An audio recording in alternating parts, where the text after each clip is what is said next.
Hey YouTube, today's video is going to be on the Talon Grips. I've talked about them. I have them on all my guns. I ordered a set. I'm going to put them on today, see if I can get it on camera. Ain't much to it. This Glock 43 has the rubberized Talon Grips. This is the Ruger LC9S Pro. Also has the rubberized Talon Grips. This is the little LCP, and that's what I'm going to put the grips on today. First thing, make sure your gun is safe. Make sure it's unloaded. Check it, and then double check it. This one is clear. There's no mag in it. Chamber is clear. You order these Talon Grips, you can get for pretty much, I don't know, they make them for quite a few guns. You can get black rubberized, you can get black sandpaper type stuff, and you can get pink sandpaper type stuff. They're just going to come in the envelope, says do not bend. If you're going to have to open an envelope, you might as well do it in style. This is the Benchmade. I'm not sure what model this is, but it's a flip design.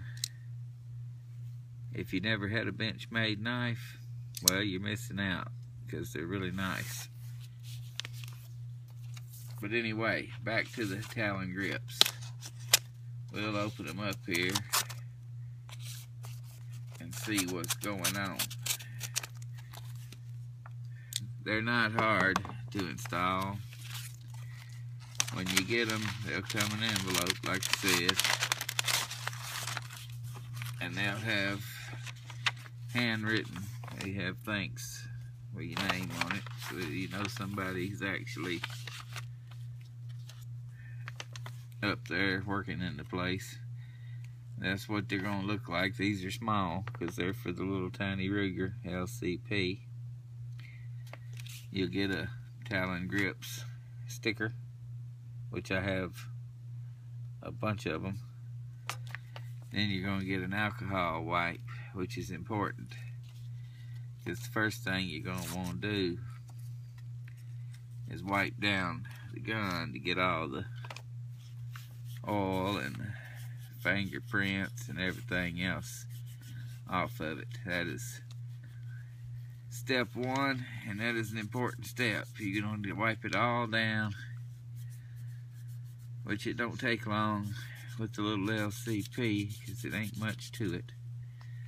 So you get it all wiped down with the alcohol. Then you're going to let that dry for a minute.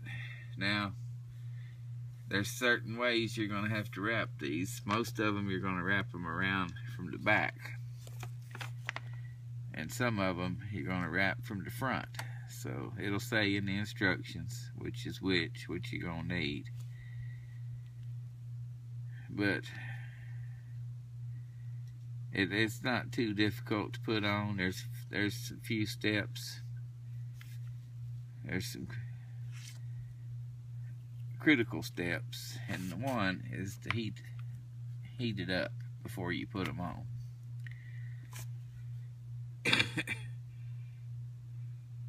Now I'm using a heat gun again, where a hairdryer would probably be the better tool, but you can use a heat gun. Just be careful. It's real easy to get these too hot. A hairdryer would be better, but a heat gun will work. Now, I prefer to get it a little warm before I even start. So I'm just going to warm it up. It'll be easy, especially if you're using a heat gun. You don't want to get that too hot. Now, you just peel the back off of this rubber grip, which usually is not a problem unless you're trying to do it on camera, and then all of a sudden it's a chore. But there we go. We'll get the back. Be careful when you're peeling it off. Don't tear them. These ain't terribly expensive, but they ain't something you just won't tear up. These are easier to place because they got a round cutout for the Ruger emblem. Place them on there loosely all the way around. Make sure to stay out of the way of the mag release. And then this little part here goes around the front, this little tail, and it's going to go under the other side over here. So you pick it up easy, place it back down. Once you're happy with how it lines up on everything, I got it where it's around the pin.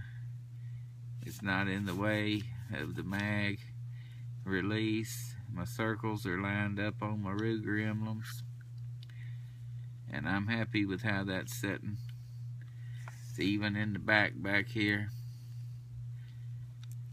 Now you want to heat it up again, and you're going to want to use a hair dryer. I do not recommend using a heat gun for this, but that's what I got, and I've put on so many of these that I know not to get it too hot. But we're going to heat it up all the way around with the heat gun. Get it hot, get it warm, don't get it hot. If you get it too hot, they'll shrink. Then when you get them warm, you want to press them in real good with your thumbs. That's all. You're just going to press them all the way around.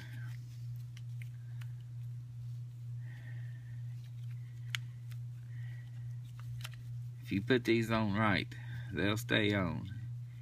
But if you want to take them off, you can get them off without leaving any damage on your gun. You might have a little residue, but that'll come off with alcohol.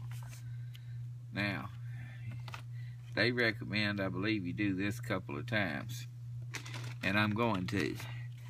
I'm going to heat them up again. Real easy. Not going to get crazy with the heat gun. Like I said, the hair dryer is the way to go here.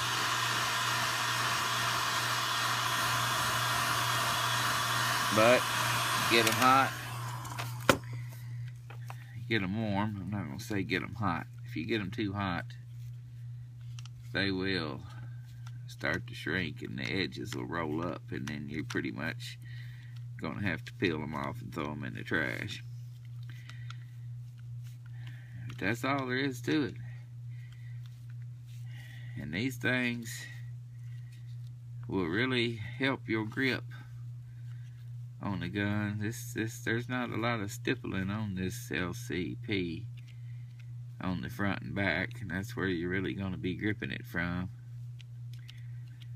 But that's it. They're on there, and that's going to improve the grip on this gun considerably. Now, I've had the sandpaper ones in the past, and I like them, unless you're carrying it in a holster where the gun's going to be up against your skin. That sandpaper can wear on you pretty quick. But so that's why I usually get the rubberized ones. If it was a gun I was not going to carry, I would put the sandpaper ones on there. But for my carry guns, I like the rubber texture, and that's a small price to pay for a big improvement. And their list is extensive. They make them for quite a bit, just about every gun you can think about. And then on top of that, you can also just buy sheets of it. If you got a gun that's not on the list, you can make your own. That'd be www.talongrips.com. TALONGRIPS.com. I love them. I'm gonna put them on every gun I got. I got them on all my guns that I carry for sure, and most of the ones that I don't, all my Glocks have them. The LCP has them. The LC9 has them. And I can't think of nothing bad to say about them. They're not very expensive, and for the price you pay, they well are worth the price just for the added grip. It helps you stay on target better, helps you grip it better, keeps it from slipping out of your hand. And you can see that we just put them on this gun in less than, what, 2 minutes, and it's no problem. And if you do mess up and get it a little crooked at first, you can peel it back up slowly and reposition it. That's no big deal. But once you heat it up with this hair dryer and get it pressed where you want it, it's gonna stay there. I've never had any that tried to come off yet, and I've had them on my Glock 26 for at least 2 years, and they look just as good now as they did when I put them on there. And even if I had to buy a set every 2 years, they're not very expensive, and it's worth it to me. I would change it. I'd put a set on it if they only lasted a year. I'd put another set on it, but they're tough and they'll hold up, so don't worry about that. And if you want to get rid of them, they're easy to get off and they don't damage your gun. I don't like the slip-on grips that you can buy because they're big, they move around, they add bulk to a gun that I wanted to be tiny, and that's the reason I bought it, was because it was small. I don't want to make it any bigger. But these here, they do the job. I like them, and I have them on everything I got, and I'll continue to use them. So, and I just showed you how easy they are to put on. TalonGrips.com. They're well worth the money they cost, and get you a set, put them on. I think you'll agree with me. They'll ship them to you for free. The prices are really reasonable, and their gun list is large. And like I said, you can just get a flat sheet of it if you want to and make your own. So check them out. They're nice. I like them, and I hope that helped you a little bit. And if it didn't, I'm sorry, but I just thought I'd make a video on something that I really think is a good product. Thanks for watching.